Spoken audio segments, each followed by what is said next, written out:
जय हिंद दोस्तों, मैं हूँ इब्राहिम अरोड़ा। आप देख रहे हैं आपका अपना चैनल सन ऑफ बंगाली आवाज बंगाल की। जी हाँ, सीधी तस्वीर। मैं आपको जो तस्वीर दिखला रहा हूँ, ये पूर्व सीएम ममता बनर्जी की तस्वीर है, जो काली घाट से निकलकर वो पहुंची है, यानी कि भीमराव अंबेडकर जी के माला अर्पण कर रही है मूर्ति पर। जैसा कि ये तस्वीर आप देख पा रहे होंगे, ये तस्वीर मैं आपको दिखला रहा हूँ। ये धरना प्रदर्शन की ये पहले की तस्वीर है। अब रुक करते हैं उस जगह पे जहाँ पे वो धरना प्रदर्शन कर रही है। जहाँ जी हाँ, जैसा कि ये तस्वीर आप देख पा रहे होंगे कि यहाँ पे कोलकाता के व्हाइट चैनल के पास में वो धरना प्रदर्शन कर रही है। जैसा कि उन्होंने साफ लफ्जों में कहा था कि मैं जल्द ही बीजेपी के खिलाफ जो है मैं धरना प्रदर्शन में उतरूंगी। और ये ठीक वो तस्वीर जो नजारा देख पा रहे हैं आप सन ऑफ बंगाली के स्क्रीन पे, ये धरना प्रदर्शन की तस्वीर है। इस धरना प्रदर्शन के दौरान जैसा कि आप तस्वीर में देख पा रहे होंगे कि काफी भारी संख्याओं पे नेताओं से लेकर कार्यकर्ताओं और जनता तक भी वहां पे मौजूद है। और काफी स्लोगन भी लगाया जा रहा है, वही पुराने अंदाज, वही पुराना स्लोगन, जय बांग्ला का नारा लगाया जा रहा है। धरना प्रदर्शन पे ममता बनर्जी मौजूद है यह धरना प्रदर्शन पे, और टीएमसी के बड़े बड़े नेताओं से लेकर कार्यकर्ताओं भी मौजूद है यहाँ पे। और ये तस्वीर मैं आपको एक्सक्लूसिव दिखा रहा हूँ कि धरना प्रदर्शन की ये तस्वीर है। काफी संख्याओं पे जो है टीएमसी के कार्यकर्ताओं से लेकर नेता जो है इस धरना प्रदर्शन पे हिस्सा लिए हैं, मौजूद है। और काफी संख्याओं पे पुलिस भी यहाँ पे मौजूद है, ताकि किसी किस्म की परेशानी ना हो। जी हाँ, ये धरना प्रदर्शन से ममता बनर्जी इस अपनी आवाज कहां तक पहुंचाने की कोशिश कर रही है, वो भी मैं आपको अपने सन ऑफ बंगाल न्यूज के स्क्रीन पर दिखलाऊंगा। मैं उनका वो भी स्पीच आपको सुनाऊंगा कि यहाँ पे धरना प्रदर्शन के दौरान, यानी कि ममता बनर्जी धरना प्रदर्शन के दौरान वहां से एक स्पीच दिए है। उस स्पीच में उन्होंने क्या क्या कहा, वो भी मैं आपको सुनाऊंगा। क्या बीजेपी के खिलाफ कहा या फिर प्रशासन के खिलाफ कहा, वो भी मैं आपको सुनाऊंगा उनकी ही जुबानी। जैसा कि ये धरना प्रदर्शन की तस्वीर, विरोध प्रदर्शन की तस्वीर नजर आ रही है। कोलकाता में राजनीति माहौल गर्म हो चुका है। जी हाँ, जगह जगह पे टीएमसी जो है धरना प्रदर्शन कर रही है। इससे पहले भी आसनसोल पे किया गया, और आज जो है कोलकाता के व्हाइट चैनल के पास जो है ममता बनर्जी जो है अपने कार्यकर्ताओं के साथ, नेताओं के साथ धरना प्रदर्शन कर रही है। आखिरकार ये धरना प्रदर्शन का वजह क्या है? कुछ तो वजह होगा, कोई तो राज होगा, कोई तो मांग होगी, कोई तो दावा होगा। जी हाँ, कोई तो दावा होगा। आखिर इस दावे का कारण क्या है, मैं सीधा आपको दिखलाऊंगा कि ममता बनर्जी धरना प्रदर्शन के दौरान वहां पे स्पीच दे रही है, और अपने भाषण में वो क्या कहना चाह रही है और अपनी आवाज कहां तक पहुंचाना चाह रही है, मैं वो आपको सुनाऊंगा सन ऑफ बंगाल न्यूज के स्क्रीन पे। और नजर रहेगा इस धरना प्रदर्शन पर, और मेरा नजर रहेगा सन ऑफ बंगाल न्यूज का नजर रहेगी कि क्या इस धरना प्रदर्शन के बाद बीजेपी के कोई बड़े नेता, जी हाँ, इस धरना प्रदर्शन के बाद क्या कोई बड़े नेता बीजेपी के अपनी बात रखेंगी, या कोई धरना प्रदर्शन में कोई टिप्पणी नजर आएगा उभर कर, उस पे भी हमारी नजर रहेगी। लगातार ये धरना प्रदर्शन सन ऑफ बंगाल न्यूज आपको दिखलाएगा। बने रहे हमारे साथ और देखते रहे सन ऑफ बंगाल न्यूज। আমি একদিন প্রশাসন চালিয়ে এসেছি, কিন্তু সরকারের রাজার অধীনে কাকে দিয়েছে রাজার পাট, যে রাজা আজকে পুলিশের বদনাম করছে এবং পুলিশকে দিয়ে অত্যাচার করাচ্ছে, এমএলএদের বাড়ি বাড়ি গিয়ে থ্রেট করছে, বলছে মিটিংয়ে যাবেন না। এটা পুলিশের কাজ নয়। অভিষেক যখন মার খেলো তখন তো রাজার পাট যাদের দিয়েছে তারা ফোন করেছিল, সেই ফোনের রেকর্ডও আমাদের কাছে তোলা আছে। মার মার যাদের নিয়ে এসেছিল ওখানে 24 ঘন্টা আগে যারা গেছিল, পাপাইরা আমায় বলেছে, ওখানকার স্থানীয় লোকেরা বলেছেন 24 ঘন্টা আগে থেকে বাইরে থেকে লোক নিয়ে এসছে এবং তাদের দিয়ে খাইয়েছে, দাইয়েছে, ইভেন কি কি বলেছে সেটাও শিখিয়ে দিয়েছেন। ওইটা গলির মধ্যে ছিল বলে একটি লোকাল ছেলে একটি হেলমেট দিয়েছিল বলে ওই পাথরটার মাথায় যদি লাগতো তাহলে স্পট ডেথ হয়ে যেত। সেম কেস একটা পুলিশের হয়েছিল, সে মারা গিয়েছিল, জেনে শুনে করেছে। আমার বিজেপির সভাপতির এত বড় সাহস, আমাকে কতবার আগে ফোন করতেন, কাকে দিয়ে করাতেন, এই করে দিন সেই করে দিন। কই আমি তো কোনোদিন প্রেসকে জানতে দিইনি। সব রাজনৈতিক দলের সাথেই আমার একটা সুসম্পর্ক আছে, বিজেপি বাদে। কিন্তু সেই বিজেপিকেও যখন তারা আমাকে কিছু বলেছেন, আমি কিন্তু মনে রাখবেন, আমি কিন্তু কারো সুদিনে না হোক দুর্দিনে তাদের পাশে গিয়েছি এবং নিজে ফোন করেছি এবং ছিলাম, আছি, থাকবো।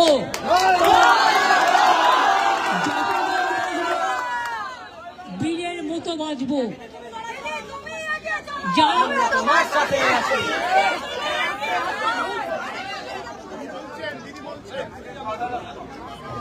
এমনি থেকে হ্যান্ড মাইক, তারপরে যদি আপনারা চিৎকার করেন আমার গলাটা কি চৌচির হয়ে যাবে?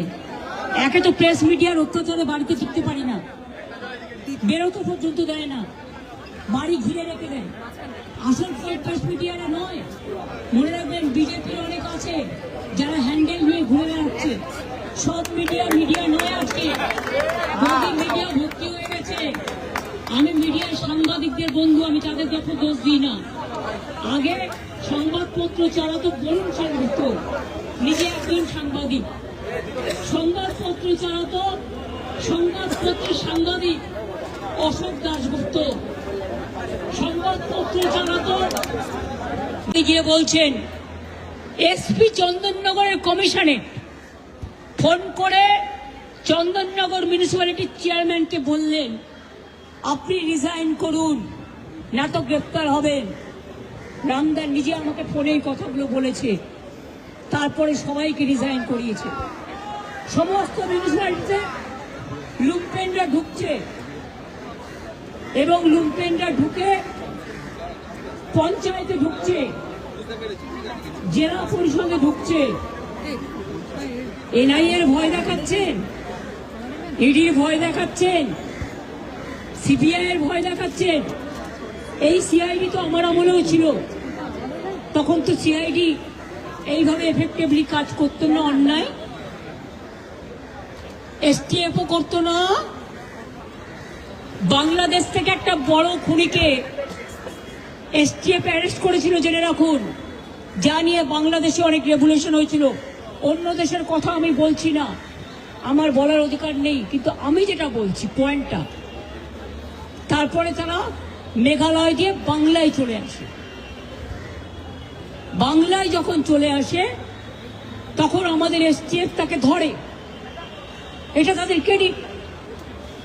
তারপরে হোম মিনিস্টার নিজে আমাকে ফোন করে বলছেন এতদিন তো কই আমি বলিনি, মুখ করিনি, আজকে অত্যাচারের শেষ সীমায় গেছেন বলে। কারণ এটা জানে, আমি এখনো নামটা বলছি না ভদ্রতা করে, বাংলাদেশের লোক উত্তাল হয়ে যাবে। আমি সেটা চাই না, আমি দেশকে ভালোবাসি।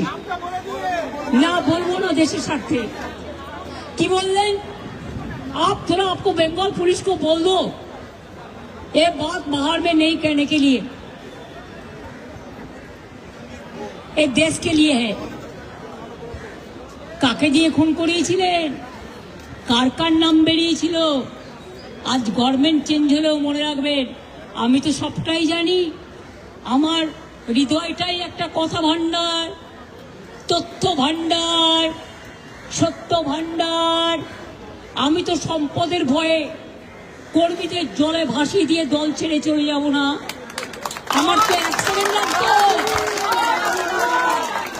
আমাকে তো কতবার বলেছে क्या चाहिए, हर कुछ कर देंगे अगर आप हमको मदद करेंगे तो। শুনুন, আমাদের পার্টির একটা নীতি আছে, আদর্শ আছে, দর্শন আছে। আজকে আমার দুঃখ একটাই, যাদের জন্য সারা জীবন করেছি তারা আজকে গদ্দারের সাথে লাইন করছে। তোমার এলাকায় যখন বাড়ি ভাঙে 7,000 লোক, আমি নিজে ফোন করে তোমাদের যেতে বলি, তোমরা যাচ্ছ না। দাঁড়াও ভাই, একটু চুপ করো। আমি আপনাদের বলি, আমি বলেছিলাম যখন মসজিদের মাইক কেড়ে নেওয়া হচ্ছিল যে তোমরা একটা কেস করো, করেনি সে। বকরিদের ব্যাপার নিয়ে আখরুজ্জামানকে দিয়ে মহুয়া মৈত্র কেস করলেন, আমাদের তৃণমূল কংগ্রেসের এমপি। আর যারা আজকে গদ্দারি করছে তৃণমূলটাকে ভাঙবার জন্য, আমি বলি ঈশ্বর আল্লাহ তেরে নাম সবকো সুমতি দে ভগবান। যদি কোনোদিন কোনো ভালো কর্ম করে থাকি,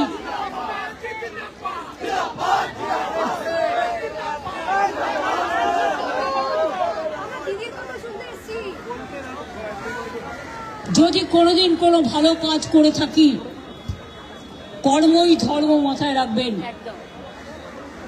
সেটা মেনে চলবো।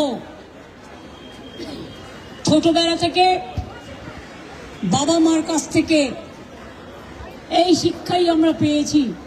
আরে ভাই, কোথায় ঢোকাচ্ছ? জায়গা নেই ঢোকাবার, ওখানে বসুন। হ্যাঁ, পারবে কিনা বসতে সেটাও তো দেখো।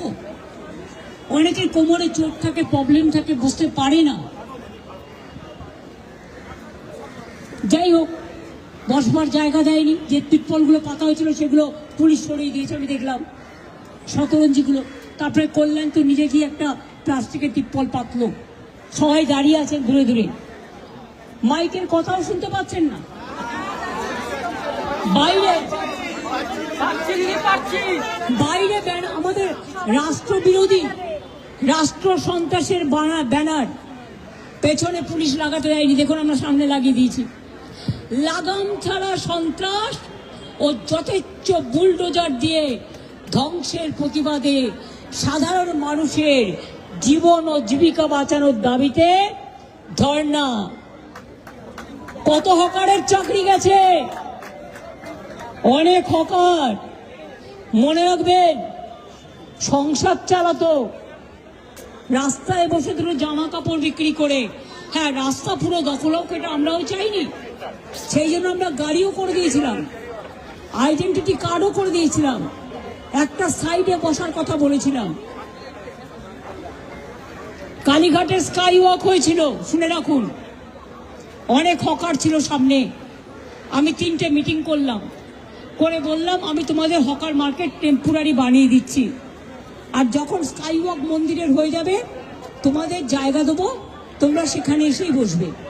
দেখে আসুন হকার মার্কেট, এসি তো মার্কেট তৈরি হয়েছে কিনা ওখানে কালীঘাট মন্দিরের পাশে, এবং স্কাই ওয়াকে পাশে ওদের দোকান হয়েছে কিনা।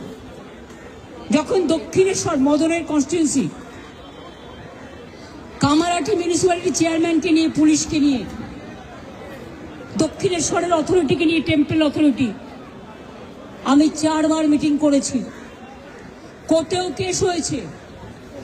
তারপর দোকানদারদের বুঝিয়ে বলেছি তোমাদের টেম্পোরারি বসার জায়গা দিচ্ছি, তোমরা বসো, তারপরে যখন স্কাই ওয়াক হয়ে যাবে তোমাদেরটা আবার তোমাদের জায়গা ফিরিয়ে দেব।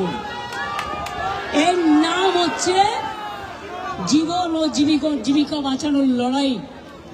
আজকে লক্ষ লক্ষ মানুষের, আমি দেখছিলাম সোশ্যাল মিডিয়াতে, টিভি আমি দেখি না, অনেক দিন ধরে দেখি না, কারণ টিভি দেখলে মাথা খারাপ হয়ে যায়। টিভি যে দেখবেন তার মাথা যাবে, টিভি আমরা দেখি না। আমার কাছে কেউ কেউ সোশ্যাল মিডিয়ার কোনো নিউজ ফরওয়ার্ড করেন, যেটা ভালো লাগে আমি অন্যকে দিই। আমি দেখছি বীরপাড়ার চায়ের বাগানের মা বোনেরা কাঁদছে, তারা রাজবংশী অথবা তপশিলি। ভাই, পুলিশের বন্ধুরা গল্প করতে গেলে আপনারা একটু পিছিয়ে করুন দয়া করে, কারণ আমাকে তো মাইকে চিৎকার করতে হচ্ছে, এটা তো হ্যান্ড মাইক। আর আমাদেরও যদি কেউ থাকেন কথা বলেন পুলিশের সাথে, প্লিজ দয়া করে চুপ করুন। আর তারা বলুন আমি উঠে যাচ্ছি। আমি যেখানে বসে আছি ইটের মতো শক্ত, বসাও যাচ্ছে না, তা সত্ত্বেও আমার জীবনের জেদ অনেক বড়। যে মানুষটা 26 দিন অনশন করতে পারে, যে মানুষটা 21 দিন ধর্মতলায় ধর্ণা দিতে পারে, যে মানুষটা সিঙ্গুরে 14 দিন ধর্ণা দিতে পারে, যে মানুষটা ভিখারি পাসওয়ানের ওখানে ধর্ণা দিতে পারে, সেই মানুষটাকে ভয় দেখিয়ে আপনারা কোথাও আটকাতে পারবেন না।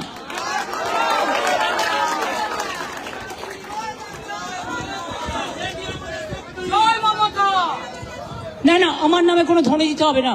মানুষ বাঁচুক, কর্মীরা বাঁচুক। শুনুন,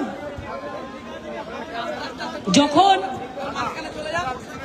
কল্যাণী এক্সপ্রেস হাইওয়ে তৈরি হলো, আজকে দেখছেন মাত্র 45 মিনিটের মধ্যে আপনারা তৃতীয় ব্রিজ হয়ে চলে যাচ্ছেন রানাঘাট, নদিয়া, ব্যারাকপুর, বড়মার ওখানে। এইটা যখন করতে গেলাম, আমার কাছেও বাধা এসছিল। 43টা বাড়ি ছিল, তাদের কোনো অন্যায় ছিল না। সেই বাড়িটা তারা নিজেরা জীবন দিয়ে তৈরি করেছেন, সারা জীবন আছেন। আমি যখন বললাম ঠিক আছে, ও দাঁড়িয়ে আছে, আপনার কি কোনো অসুবিধা হচ্ছে? গায়ের উপর কেউ ওঠেনি, আপনি তো ওখানে বসে আছেন। সবসময় বাড়াবাড়ি করবেন না। আপনারা আমার বক্তৃতাটাই নষ্ট করে দিচ্ছেন।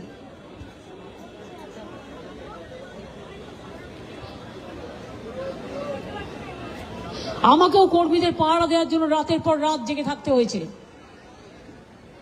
ইলেকশনের 2 দিন আগে থেকে অভিষেকও জেগেছে, কল্যাণরাও জেগেছে, আমাদের সব সহকর্মীরা জেগেছে। রাতের বেলায় কিভাবে মারা হয়েছে, একজনকে জিজ্ঞেস করেছেন আমাদের কোনো একজন এমএলএ যে আপনি কেন এসব করছেন? আপনার ওখানে এত বাড়ি ভাঙলো, 7,000 লোককে উচ্ছেদ করলো, আপনি তো তাদের পাশে দাঁড়ালেন না। আর কল্যাণ তো বলেই দিয়েছে বাড়িগুলো তৈরি কিভাবে হয়েছে। কিন্তু আমি যেটা বলি, বেআইনি বাড়িও যদি কেউ করে থাকে, তার একটা সিস্টেম আছে। তাকে হিয়ারিং নোটিশ দিতে হয়, আগে নোটিশ দিতে হয়, তারপরে তাকে তার বিল্ডিং এর প্ল্যানটা জানিয়ে বলতে হয় যে কোনটা ডিভিয়েশন হয়েছে, তারপরে হিয়ারিং এ ডাকতে হয়। হিয়ারিং এ ডাকার পরে পেনাল্টিও একটা চার্জ আছে। পেনাল্টিতেও যদি না হয়, তাহলে তাকে রিহ্যাবিলিট করতে হয়। লোকগুলো আজকে কোথায় গেল একবারও খবর নিয়েছেন? আর যে লোকগুলোর উপর সবচেয়ে বেশি অত্যাচার হলো, তারা আজকে গদ্দারদের হাত ধরছে। এর থেকে বড় মির্জাফর আর কে হতে পারে? বলছে আমাকে সম্পদ বাঁচাতে হবে, ছেলেকে বাঁচাতে হবে। তোমার পরিবারটা পরিবার, মানুষের পরিবার পরিবার নয়, কর্মীদের পরিবার পরিবার নয়, যারা গ্রেপ্তার হয়েছে তাদের পরিবার পরিবার নয়। আমার এমএলএ দিলীপ মণ্ডল জেলে আছে, কই মাথা নত তো করেনি। আজকে আমাদের বর্ধমান জেলার প্রেসিডেন্ট, দীর্ঘদিনের বয়োজ্যেষ্ঠ নেতা, আসার আগে শুনলাম কাটোয়ায় রবীন চ্যাটার্জিকেও অ্যারেস্ট করা হয়েছে। আমাদের কাউন্সিলর পয়েলগাঁও কেসে যখন বাবা মাকে দেখার কেউ ছিল না বেহালায়, সুদীপ বলে আমার কাছে আসতো এবং তাকে দিয়ে পরিবারটাকে আমি পাশে দাঁড় করিয়েছিলাম। বড় পুজো কমিটির সাথে সে যুক্ত। যাকে তাকে দিয়ে লিখে দিচ্ছি ও আমাকে 5 লাখ টাকা চেয়ে, যারা প্রমাণ দেখাও। প্রমাণটা কোথায়? তোমার কাছে যে 5 লাখ টাকা চেয়েছে, তোমাকে তো এভিডেন্স দেখাতে হবে। প্রথমে পুলিশ বলছে থানায় এসো, থানায় গেলে অ্যারেস্ট করছে, করার পর এফআইআর করছে। তারপরে 2 দালাল বসে আছে এখানে, বিগ বস, যারা ইলেকশন লুট করেছিলেন, তারা আজকে সর্বোচ্চ পদে গিয়ে বসেছেন। দলদাস দুটো, একটা দল আর একটা দাস। যারা ইলেকশন লুট করলেন, কাউন্টিং লুট করলেন, তারা গভর্নমেন্টের হয়েছে একটা হোতা একটা ভোতা। এবং তারা বলে দিচ্ছে গেজা কেস দিনের পর বেল পাবে না, আর্মস কেস দিন, রেপ কেস দিন। আর রেপটা করলো কাকে প্রমাণ কর। এই তো দুর্গাপুরে অত্যাচারিত হলো, কই আজ তো কেউ প্রতিবাদ করছেন না, কোথায় গেলেন? কেন রাস্তায় নেমে প্রতিবাদ করছেন না? আমি আসছি, আপনাদের থেকে খবর আমি বেশি রাখি। বেহারায় একটি মেয়ের ওপর গণধর্ষণ হলো, কই সব মুখ লুকিয়ে রাখলেন? ছোট্ট একটি বাচ্চা স্কুলে মারা গেল ট্রিটমেন্ট না পেয়ে। কোথায় হিউম্যান রাইটস কমিশন দিল্লির? আগে একটা পিঁপড়ে কামড়ালেও হিউম্যান রাইটস কমিশন, কমিশন মহিলা commission, schedule caste commission, schedule tribe commission, minority commission, NIA, CBI, ED, CD সব নিয়ে দিল্লির নেতারা। এই 5 বছর 10 বছর তো দেখছেন বিজেপি ক্ষমতা আসার পর এখানে মনে হচ্ছিল আমরা সবাই শান্তি, ওরা হচ্ছে মন্ত্রী। আমাদের একটা গাড়ি চলতো তো ওনাদের সাথে দিল্লি দেয়া সেন্ট্রাল ফোর্সের 10টা গাড়ি চলতো। বাবুরা দুধে ভাতে থেকেছেন।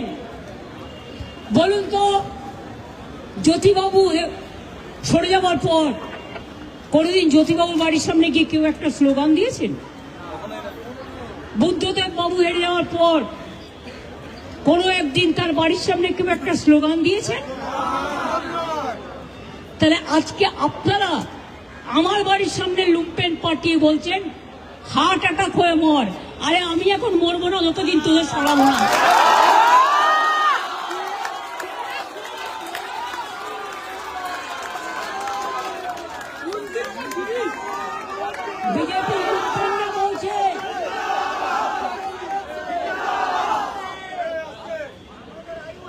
বিজেপির লুম্পেনরা বলছে শোন, একজনকে গুলি করলেও 14 বছর জেল হবে, আর 4 জনকে গুলি করলেও 14 বছর জেল হবে। অভিষেককে গুলি করে দে, কল্যাণকে গুলি করে দে, তৃণমূলের নেতাদের গুলি করে দে। এই তোমাদের শিক্ষা? যারা জীবনটা সোজা হয়ে চলতে পারে না তাদের মাথা উঁচু কি করে হবে? শাসক হবে নম্র, এটা শাসকের ধর্ম। আর শাসক যদি হয়ে যায় দুরাচারী, ভ্রষ্টাচারী, ব্যভিচারী, অত্যাচারী, গণতন্ত্র হত্যাকারী, অ্যারেস্ট করছেন সবাইকে। মনে রাখবেন, আপনার দিল্লির সরকার চিরকাল থাকবে না।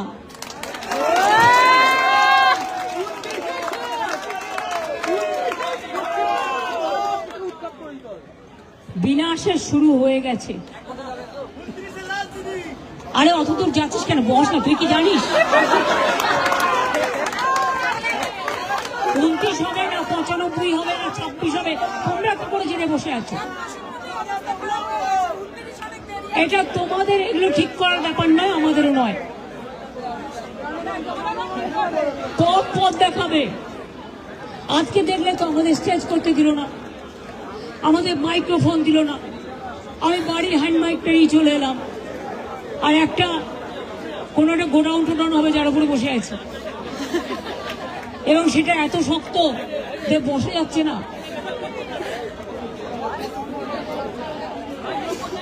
তাও মনে রাখবে, মেরুদণ্ডটা শক্ত আছে। মেরুদণ্ড শক্ত থাকলে শরীরটাকেও নিজের মতো করে শক্ত করা যায়।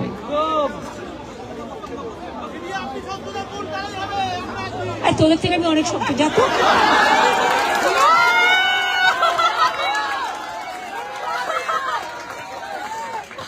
আমি আপনাদের আবার বলি,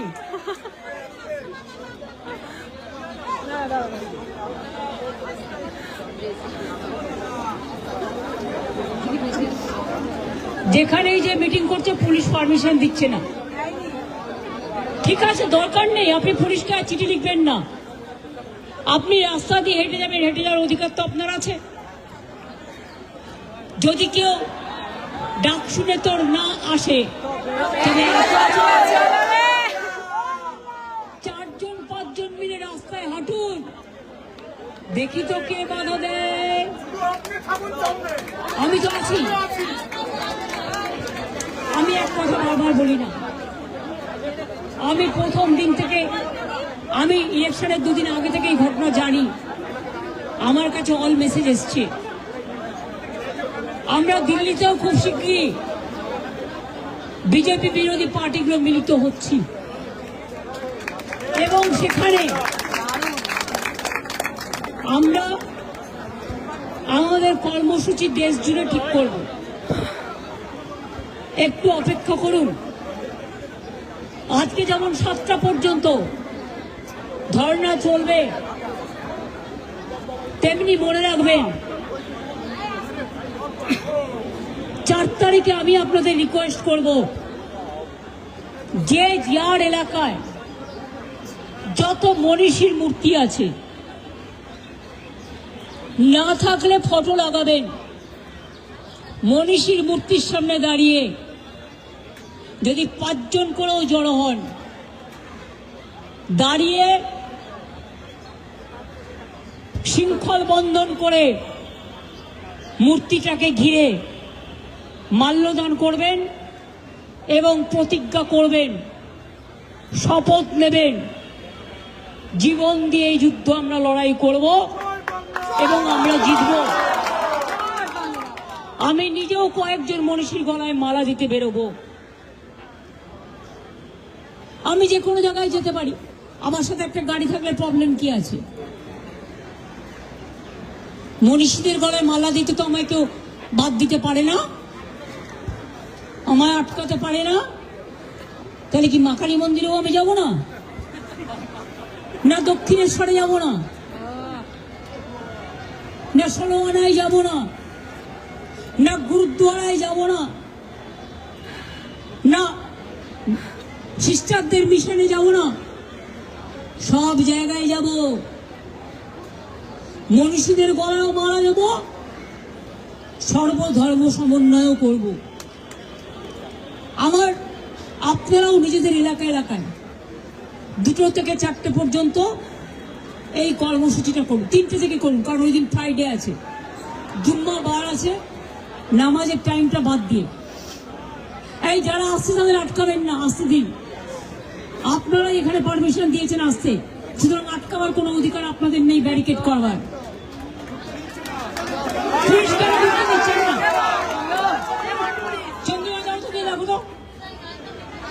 ঢুকতে দিচ্ছে না মানে? আপনারা এটা বলেছেন ওয়াই চ্যানেলে ঢুকো, আপনারা করুন।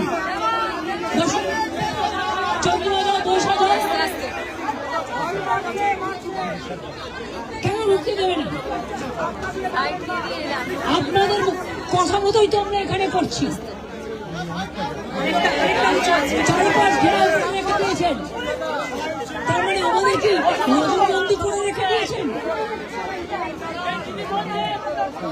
এটা কি একটা জেল বানিয়েছেন? এটা একটা কারাগার বানিয়েছেন?